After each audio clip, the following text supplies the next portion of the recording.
नाही, यामध्ये नेते आणि विशेषतः उपनेते ह्यांना विशेष काही जबाबदारी विभागनिहाय द्यायला पाहिजे. या अगोदर देखील ती दिली गेली होती आणि साहेबांचं असं स्पष्ट मत होतं की आपण सर्वांनी एकत्रित टीमवर्क म्हणून काम केलं पाहिजे. त्याचा एक भाग म्हणूनच काल सर्व नेते मंडळी हे बसले होते आणि काल माझ्या माहितीप्रमाणे अनिल देसाईजींनी पण जे आपल्याला सांगितल्याप्रमाणे की विभागीय नेते या नात्यांनी जे डॅमेज कंट्रोल करायचं आहे आणि ज्यावेळी जिकडे अशी काही संघटनात्मक बाबी आलेल्या आहेत तर त्या जबाबदारी घेऊन त्यांनी पुढे येऊन ते काम करणं अपेक्षित आहे. उपनेत्यांना पण विशेष सेल विशेष संघटनेच्या काही जबाबदाऱ्या दिल्या जाणार आहेत. त्याच दृष्टिकोनातून सचिवांची पण नेमकं भूमिका काय आहे त्याही बाबतीतली चर्चा मला असं वाटते वरिष्ठ स्तरावरती झालेली आहे. आणि त्याचा एक भाग म्हणूनच दर आठवड्याला सर्व नेते मंडळी सेनाभवनला बसतील, चर्चा करतील आणि नेमकं आपण कुठे चाललो आहे आणि कुठे आपल्याला पुढच्या दृष्टिकोनातून जायचं आहे या सर्व गोष्टीची रूपरेषा करण्याचं काम काल झालेलं आहे. आणि त्याचा भाग म्हणूनच पुढच्या काळामध्ये काही विशेष जबाबदाऱ्या देऊन ते तुमच्यासमोर मांडले जाते. कुठेतरी उशीर होत नाहीये का? कारण विधानसभा झाल्यानंतर मोठ्या प्रमाणात पक्ष सोडून पदाधिकारी गेले, स्थानिक लेवलचे गेले, कोकण पूर्णपणे डॅमेज झालेलं दिसतंय. कुठेतरी या गोष्टींना उशीर होत नाहीये का तुम्हाला? असं नाही आहे की आपण ज्यावेळी कुठची संघटना असेल तर त्यावेळी काही गोष्टीची वेट अँड वॉच आपल्याला करावे लागतात. जे जात आहेत जे राहत आहेत या सर्व गोष्टीची पण पाहणी आपल्याला करायला पाहिजे. अर्थात जे जाणार आहेत त्यांना निमित्त लागत आहेत काही लोकसभेच्या वेळी अगोदर ज्यावेळी काही लोक गेले त्यानंतर पण लोकसभा आम्ही यशस्वीरीतीने सामोरे गेलो, ताकदीने लढलो.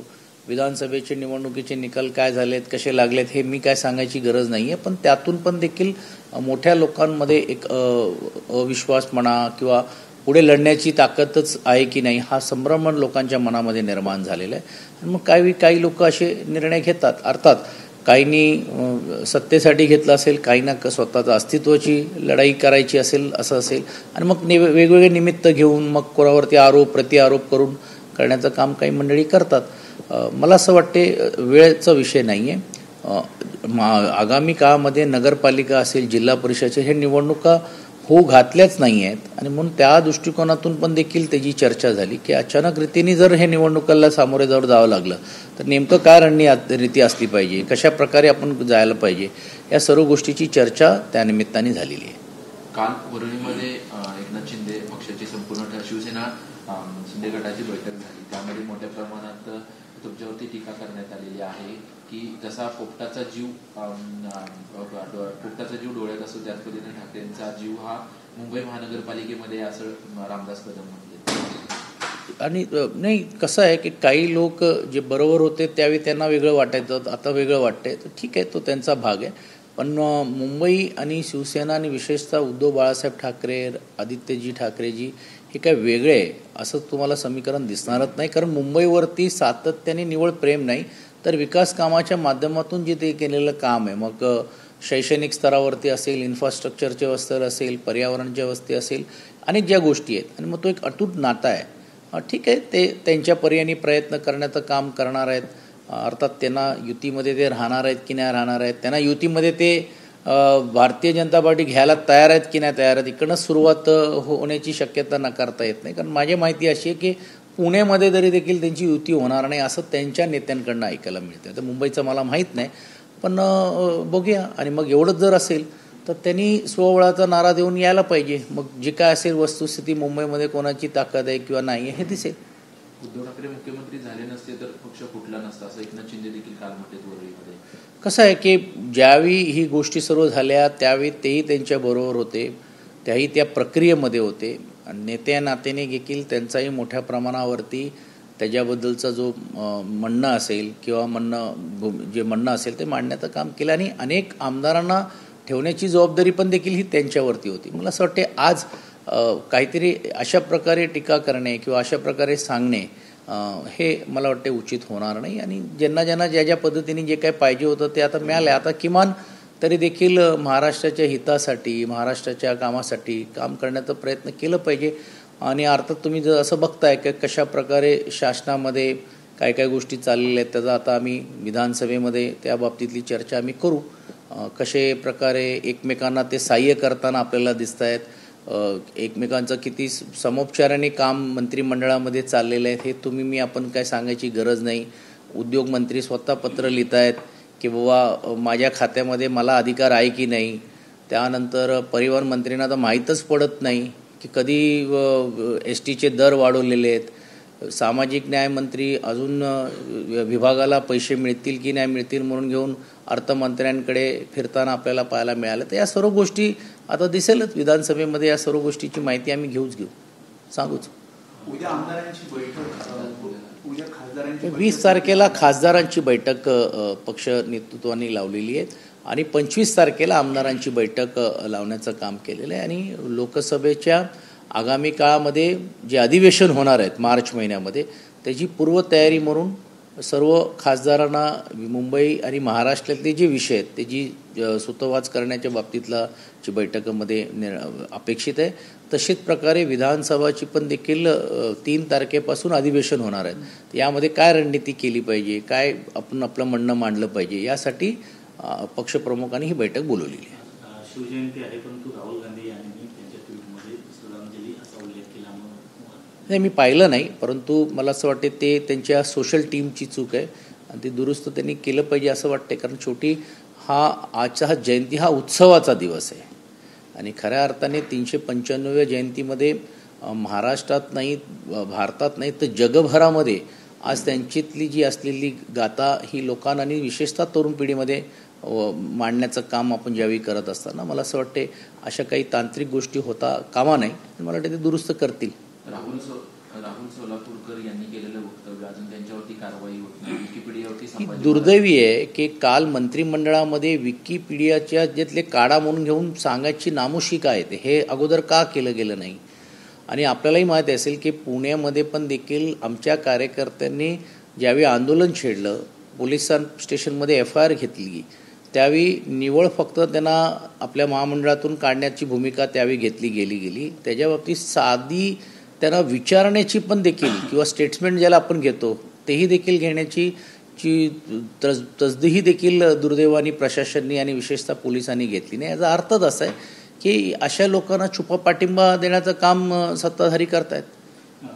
काल मुख्यमंत्र्यांनी सांगितलं होतं की हा मजकूर काढण्यात यावा विकिपीडियाला, त्याप्रमाणे कारवाई केली गेली. परंतु परत तो मजकूर टाकण्यात आला आणि त्याच्यासाठी संदर्भ दिला गेला तो जेम्स लेन यांच्या पुस्तकाचा परत विकिपीडिया. मला आठवतंय की जेम्स लेनच्या पुस्तकावरती निवळ बहिष्कार नाही तर त्याला बंदी आणण्याचं काम राज्य सरकारने केलं आणि त्यावेळी देखील केंद्र सरकारकडे करून देण्याचं काम केलं. ज्यावेळी मोठ्या प्रमाणात वादंग विधानसभेमध्ये झालं, मी देखील सदस्य म्हणून त्यावेळी होतो. राज्याचे त्यावेळीचे उपमुख्यमंत्री आणि गृहमंत्री RR पाटलांनी देखील तो बंदी आणण्याचं काम केलेलं आहे. अशा ज्यावेळी पुस्तकांवरतीच बंदी असेल, पुस्तकाला बॅन केल्यानंतर त्याचा मूलभूत असलेला उल्लेख हे कुठच्याही सोशल मीडियावरती घेणं हाही एक गुन्हा आहे. हाही एक मला असं वाटते कायद्याप्रमाणे जे अयोग्य आहे. आणि मला वाटते ह्या बाबतीतलं सोशल मीडिया आणि विशेषतः जे सायबर जे टीम आहे त्यांनी लगेच दखल घ्यायला पाहिजे आणि तसे त्यांना नोटिसेस द्यायला पाहिजे की त्यांनी ते काढावंच लागणार आहे.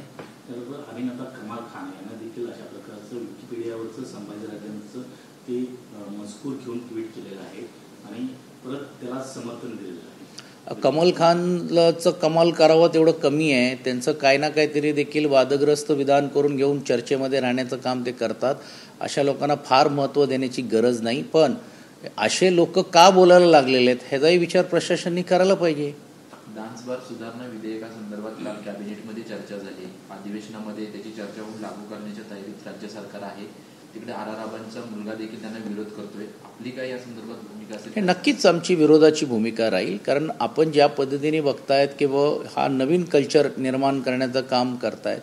ज्यावेळी आम्ही नाईट लाईफ किंवा 24 तास करायचं त्यावेळी त्याची जी संकल्पना होती ती तो वेगळी होती आणि आता ह्यांनी जी नाईट लाईफची जी व्याख्या आहे ही दुर्दैवाने केली. आणि तुम्ही बघितलं असेल उत्पन्नाचा स्रोत वाढवण्यासाठी विभागाने वेगवेगळे तारेचे तर्के लावलेले आहेत. आणि म्हणून आपण बघतात की अशा नवीन नवीन योजना म्हणजे उद्या भविष्य काळामध्ये बोटीवरती बेटिंगचं पण काम चालू होईल का किंवा त्याही बाबतीतलं कसिनो सुरू करायचं का असाही विचार मंत्रिमंडळामध्ये केलं गेलं अशातली आमची एक अनौपचारिक माहिती आहे.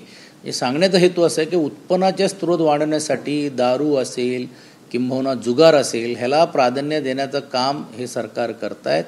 महाराष्ट्राच्या आज 395 छत्रपती शिवरायांच्या जयंतीच्या निमित्ताने आम्ही स्पष्ट सांगू इच्छितो की याला आम्ही विरोध केल्याशिवाय राहणार नाही. कॅबिनेटमधला अजेंडा लीक होण्यावरून फडणवीसांनी सर्वांना आदेश दिले की कोणीही अधिकाऱ्यांनी असं करू नये आणि जर करणारा आढळेल तर त्यांच्यावरती कारवाई केली जाईल. आता तर ही सुरुवात झालेली आहे आणि 3 पक्षाचं सरकार आहे. तुम्ही बघितलं जसं कशा पद्धतीने ते अलबेल कारभार चालला हे मी सांगायची गरज नाही. या अगोदर देखील मला आठवते की आघाडीमध्ये पण देखील अशाच गोष्टी ते कॅबिनेटचे पूर्ण प्रोसिडिंग्ज यायचे त्याची सुरुवात मला असं वाटते झालेली आहे.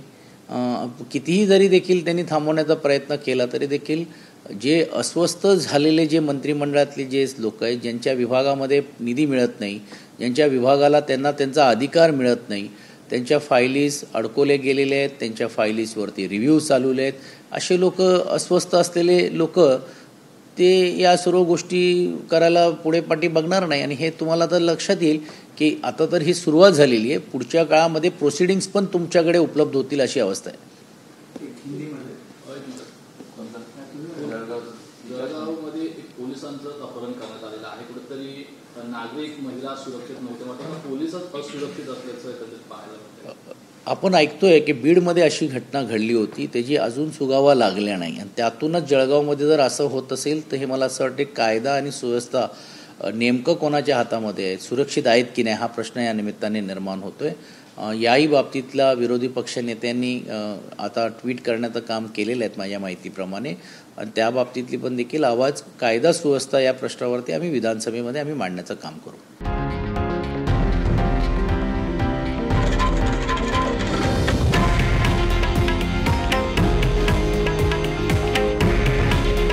हे आहे देशातील नंबर 1 न्यूज नेटवर्क आणि आपण पाहत आहात TV9 मराठी. काळजी तुमची, हित महाराष्ट्राचं.